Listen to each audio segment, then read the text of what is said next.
Hello everybody, this is Gregory with Permanent Weight Loss Made Easy, where there should be no hesitancy in your weight loss and in your weight maintenance. Today we're going to continue this series on ultra-processed foods and talk about chips and other salty snacks.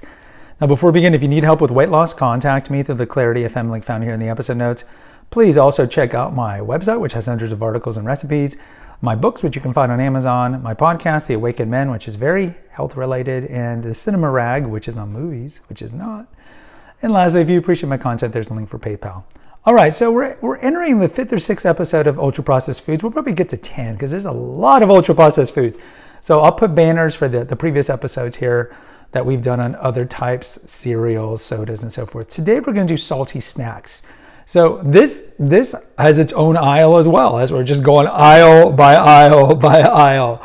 So with the salty snacks, a lot of these, of course, are very processed. You look at pretzels, and I would also throw in the snack mixes, like Chex Mix and stuff like that. These are just processed. What are they made out of? Pretzels are made from flour.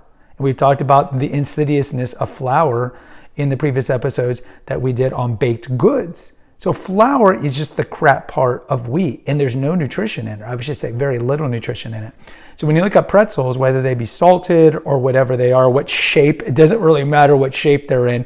And you look at Chex snack mixes, those are essentially just pretzels or other types of mashed grains. It's the same problem. Now let's look at chips. Chips are fake. Let's be real. Chips are fake. I do have recipes at Naturopathic Earth, the website, where you can make your own chips that are better than the store-bought chips. But let's be real. As a whole, chips are fake because you can't find chips in nature. So they're processed. So there's several problems with chips, and we have an episode here on the kind of the do's and don'ts of chips.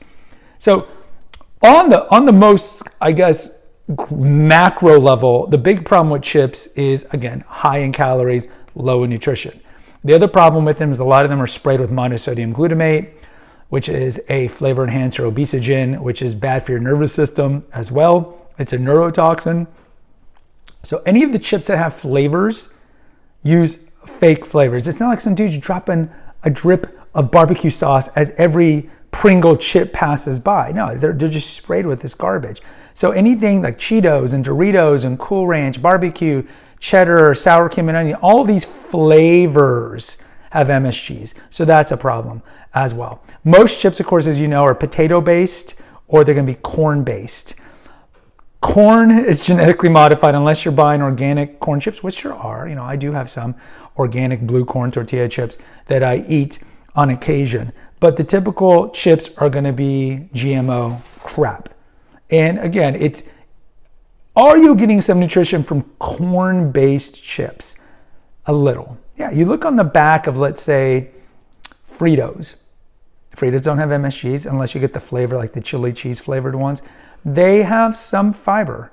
The same thing for the potato-based ones. If you look at non-flavored Lay's or one of those, yes, they have some fiber. But what are you getting with chips? They're fried. I think we forget that these are fried. That's what makes them crunchy. That's what makes them tasty. Why are they tasty? It's not necessarily because they're a potato or a corn. It's because they're doused in salt and they're fried. And look, we would eat fried cockroaches or dark chocolate or chocolate dipped cockroaches because everything tastes good when it's dipped in chocolate or fried. So the problem with chips is they have trans fats because they're fried. They're low in nutrition. They have a lot of salt and they have a lot of MSGs. So if you have to eat chips, I would tell you go organic blue corn because blue corn tortilla chips are the most nutrient dense. You're getting a higher rate of protein, higher rate of fiber. They're still high in calories and they're not that great in nutrition. But again, if you're looking for like a silver lining because we like chips, that's what I would go with. It's just organic blue corn tortilla chips. With some of the other snacks, popcorn. Popcorn is problematic. Microwave popcorn is very problematic. We talk about the Awakened Man because the instant popcorns are laced with a lining that is a carcinogen.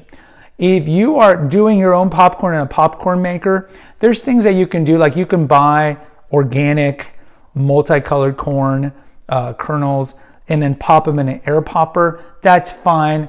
Again, very low nutrition that you're getting in popcorn.